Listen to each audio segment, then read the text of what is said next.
Luis Suarez vous livre ses meilleurs secrets sur le départ de Lionel Messi au PSG et sur le retour d'Antoine Griezmann à l'Atlético. On vous donne tous les détails dans un instant. Bonjour à tous et bienvenue dans ce nouveau JT Foot Mercato, je suis très heureux de vous retrouver. On parlera des confidences de Suarez, mais d'abord le Barça parce que ça chauffe à Barcelone avec Ronald Koeman dont le départ semble de plus en plus inévitable. Plus que jamais sa place est menacée et Koeman le sait bien, comme il l'a avoué en conférence de presse ce vendredi. Le club ne m'a rien dit, j'ai découvert que le président était ici ce matin, mais je ne lui ai pas parlé. Je sais déjà que beaucoup de choses ont fuité, c'est sûrement quelque chose qui est vrai. Encore des mots forts et une conférence de presse hallucinante de la part de Koeman, qui semble en grande difficulté. Mais cela fait quelque temps que tout n'est pas rose sur le banc blaugrana. En fait, depuis l'année 2020 qui n'est pourtant pas si lointaine, Ronald Koeman pourrait être le troisième entraîneur à être remercié. Il y a d'abord eu le départ d'Ernesto Valverde en janvier 2020, après une défaite contre l'Atlético. En 3 saisons à Barcelone, il a remporté 2 Ligas, une Coupe du Roi et une Supercoupe. Un joli bilan comptable avec comme seule ombre au tableau la Ligue des Champions.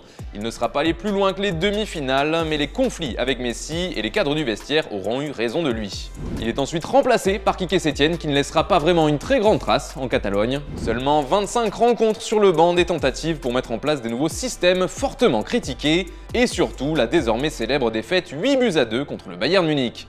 L'humiliation ne passera pas et Setién sera remercié dans la foulée. Et c'est donc Ronald Koeman qui viendra à la rescousse du Barça où il avait joué entre 1989 et 1995. Ce dernier quitte la sélection néerlandaise pour venir entraîner le FC Barcelone au mois d'août 2020. Avec le changement de présidence, son avenir a toujours été flou et depuis le début de saison, on sent qu'il est sur un siège éjectable. Bref, depuis 2020, les choses sont bien difficiles quand on est sur le banc du Barça, mais est-ce vraiment la faute du coach? C'est la question du jour. Comme d'habitude, vous nous donnez votre avis dans les commentaires et on en reparlera lundi. Justement, hier, on vous demandait qui serait le candidat idéal pour prendre la succession de Koeman et vous avez été très nombreux à répondre Xavi. D'ailleurs, c'est également l'avis des socios du FC Barcelone.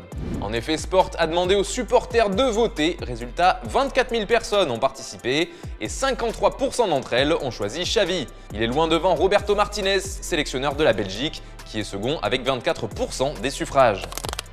On reste de l'autre côté des Pyrénées avec, comme promis, les confidences de Luis Suarez à propos du départ de Lionel Messi du FC Barcelone. Vous le savez, depuis le passage de l'Uruguayen en Catalogne, les deux hommes sont devenus de très bons amis. Suarez était donc aux côtés de Messi lorsque son départ pour la France a commencé à devenir sérieux. L'attaquant de l'Atlético a avoué à Sport qu'il avait été surpris par le changement soudain du dossier, alors que Messi était sûr de rester au Barça. En une heure, tout a changé. Pour moi, ça a été un coup dur pour tout ce que cela signifiait pour Léo.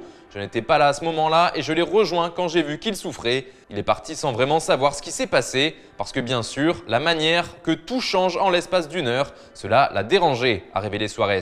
Si son départ a été difficile, Messi serait plutôt content aujourd'hui de son arrivée à Paris. Et pour Suarez, il forme un trio très effrayant avec Neymar et Mbappé. Je suis heureux de voir Léo heureux avant toute chose. J'ai aussi une super relation avec Ney et je suis très content qu'il prenne du plaisir avec Léo.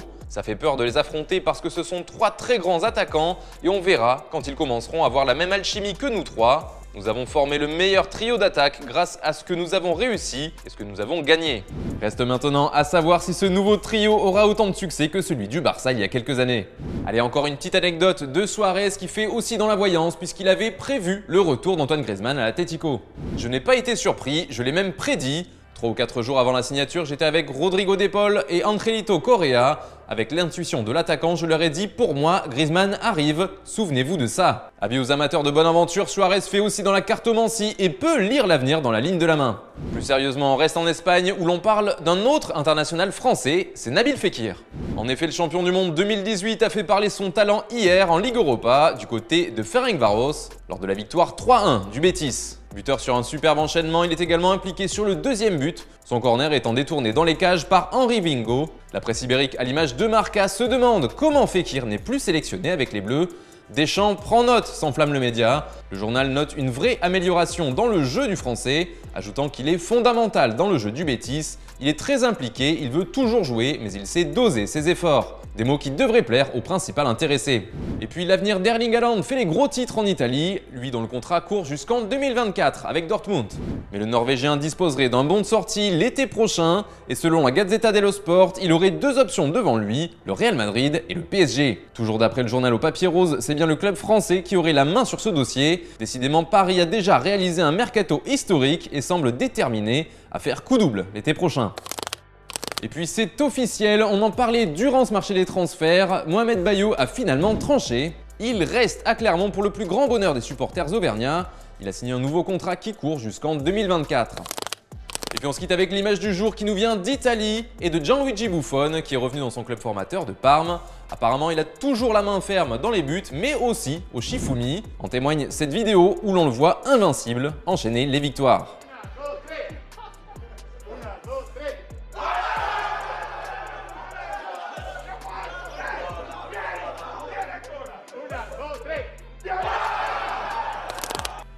Voilà, c'est tout pour aujourd'hui. Merci de nous avoir suivis. On se retrouve dès lundi pour un nouveau JT. Quant à moi, je vous souhaite un excellent week-end.